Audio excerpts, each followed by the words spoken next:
बाल गोविंद भगत जब गाते थे तो वो अपनी तन और मन की सुध खो बैठते थे और बीच में खड़े होकर खंजड़ी लेकर नाचने लग जाते थे। और उनको देखकर भी जो प्रेमी मंडली थी वो भी संगीत से ओतप्रोत होकर नाचने लगती थी। बाल गोविंद भगत की संगीत साधना का चरम उत्कर्ष उस दिन देखा गया जिस दिन उनका बेटा मरा। क्योंकि बाल गोविंद भगत की संगीत साधना का जो चरम उत्कर्ष है वो उस दिन देखा जब उनका बेटा मरा।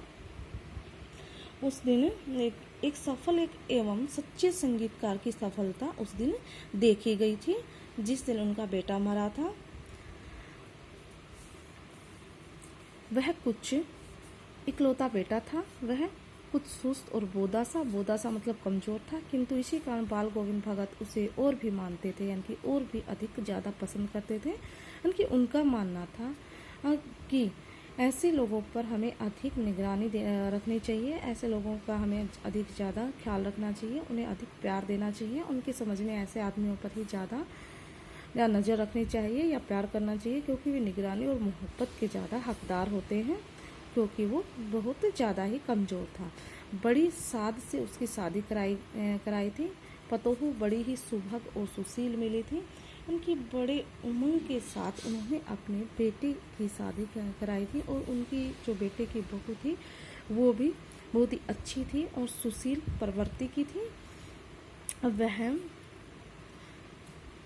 घर की पूरी प्रबंधिका बनकर भगत को बहुत कुछ दुनियादारी से निवृत्त कर दिया था। यानी कि बेटे की शादी होने के बाद उसने घर को इतने अच्छे से संभाला कि उसने एक घर के कामों से यानी कि दुनियादारी से उन्होंने निवृत्त कर दिया था, छुड़वा दिया था। उनके मोह माया है वो दूर हो गई थी। उससे उनका बेटा बीमार है, इसकी खबर रखने के लोगों को कहाँ फुर्सत है। लेकिन बाल गोविंद भगत का बेटा बीमार रहता था, लेकिन लोगों को इसकी कोई भी खबर नहीं थी, क्योंकि वो तो केवल बाल गोविंद भगत का गाना ही सुनते थे और सुनने के लिए ही आते थे। किंतु मौत तो अपनी और सबका ध्यान खींचकर ही रहती है। हमने सुना बाल गोविंद भगत का बेटा मर गया। कुतूहलवश उनके घर गया, देखकर दंग रह गया। बेटे को आंगन में एक चटाई पर लिटाकर एक सफ़ेद कपड़े से ढाक रखा है। वह कुछ फूल तो हमेशा ही रोकते रहते, उन फूलों में से कुछ तोड़कर उस पर बिखरा दिए हैं। फूल और तुलसी दल भी, मतलब तुलसी के पत्ते भी अपने बेटे के ऊपर डाल दिए हैं। सिरहाने पर एक चिराग जला रखा है और उसके सामने जमीन पर ही आसन जमाए गीत गा रहे हैं। वही पुराना सवर, वही पुरानी तल्लीनता। घर में पतोहू रो रही है, जिसे गांव की स्त्रियां चुप कराने की कोशिश कर रही हैं, किंतु बाल गोविंद भगत गाए जा रहे हैं। हाँ, गाते गाते कभी पतोहू के नज़दीक भी जाते हैं और उसे रोने के बदले उत्सव मनाने को भी कहते हैं। आत्मा परमात्मा के पास चली गई है, गृहिणी अपने प्रेमी से जा मिली है।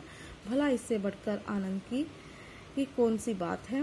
मैं कभी कभी सोचता यह पागल तो नहीं हो गए, किंतु नहीं, वह जो कुछ कह रहे थे उसमें उनका विश्वास बोल रहा था, वह चरम विश्वास जो हमेशा ही मृत्यु पर विजय होता आया है कि मृत्यु तो सबकी होनी है। यह एक अटल है और यह एक कड़वा सच भी है। बाल गोविंद भगत अच्छे से जानते थे। तो इसलिए इस प्रकार से वो अपनी पतोहू को समझा रहे हैं और उन्हें रोने की बजाय उन्हें उत्सव मनाने को कह रहे हैं कि यह समय रोने का नहीं है बल्कि उत्सव मनाने का है, क्योंकि एक आत्मा है वो अपने परमात्मा से जा मिली है, उसे इस जीवन से छुटकारा मिल गया है। बेटे के क्रियाक्रम में तूल नहीं किया, मतलब देरी नहीं की, पतोहू से ही आग दिलाई उसकी और उन्होंने अपने बेटे की बहू से ही अपने उसकी मुखाग्नि दिलवाई, क्योंकि यहाँ पर जो पतोहू से आग दिलाई है ये भी एक सामाजिक रूढ़िवादिता को तोड़ने में काफ़ी सहायक सिद्ध हुई है। और उस समय किसी भी औरत से अग्नि नहीं दिलवाई जाती थी, लेकिन यहाँ पर बाल गोविंद भगत ने ऐसा करके सभी जो परंपरावादी, जो रूढ़िवादी परंपराएं हैं उनको तोड़ा है। किंतु जो ही श्राद्ध की अवधि पूरी हो गई, पतोहू के भाई को बुलाकर उसके साथ कर दिया यह आदेश देते हुए कि उसकी दूसरी शादी कर देना। जैसे ही उसके बेटे के जो क्रियाक्रम के जितने भी दिन थे वो पूरे हो चुके हैं, तो उन्होंने अपने बेटे के बहू के भाई को बुलाया और यह कहा कि इससे अपने घर ले जाओ और इसकी दूसरी शादी कर दो। इधर पतोहू रो रो कर कहती, मैं चली जाऊंगी तो बुढ़ापे में कौन आपके लिए भोजन बनाएगा, बीमार पड़े तो कौन एक चुल्लू भर पानी देगा, मैं पैर पड़ती हूँ, मुझे अपने चरणों से अलग नहीं कीजिए। लेकिन भगत का निर्णय अटल था, तू जा, नहीं तो मैं इस घर को छोड़कर चल दूंगा। यह थी उनकी आखिरी दलील, और इस दलील के आगे बेचारी क्या करती। उनकी जो बाल गोविंद भगत की पतोहू है वो उन्हें छोड़कर नहीं जाना चाहती थी, क्योंकि वो अपने आप को उनके बुढ़ापे का सहारा मानती है। लेकिन बाल गोविंद भगत हैं वो अपने निर्णय पर अटल रहते हैं और उन्हें आखिर भेज ही देते हैं। बाल गोविंद भगत की मौत उन्हीं के अनुरूप हुई। वह हर वर्ष गंगा स्नान करने जाते। स्नान पर उनकी उतनी आस्था नहीं रखते जितना संत समागम और लोक दर्शन पर, यानी कि वो गंगा स्नान करने में इतनी अधिक आस्था नहीं रखते थे। वो तो केवल संतों से मिलने जुलने, उनसे ज्ञान ग्रहण करने और लोक दर्शन करने पर रखते थे, और पैदल ही वहाँ पर जाते थे। करीब 30 कोस पर गंगा थी। साधु को संबल लेने का क्या हक है? संबल मतलब सहारा, क्योंकि बाल गोविंद भगत कहते थे कि साधु को सहारे की जरूरत नहीं है और गृहस्थ किसी से भिक्षा क्यों मांगे। और जो गृहस्थ होता है वो किसी से भी भिक्षा नहीं मांगता है।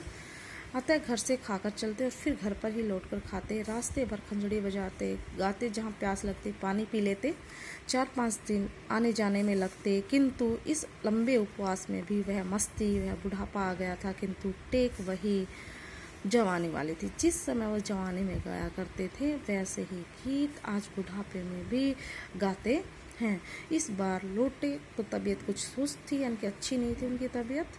खाने पीने के बाद भी तबीयत नहीं सुधरी, थोड़ा बुखार आने लगा, किंतु नेम वर्त तो छोड़ने वाले नहीं थे। यानी कि उन्होंने जो नियम बना रखे थे अपने रहने के, तो वो बिल्कुल भी नहीं छोड़ते थे उन्हें।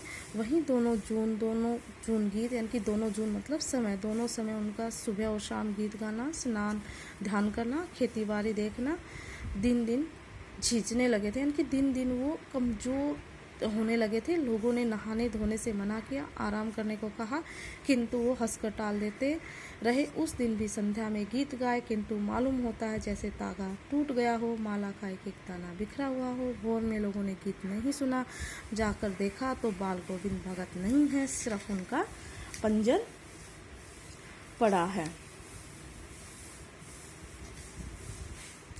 उनकी कहने का भाव यह है कि आज बाल गोविंद भगत का आखिरी दिन है, वो भी इस शरीर को छोड़कर चले गए हैं, यानी कि उनकी आत्मा है वो परमात्मा में जा मिली है।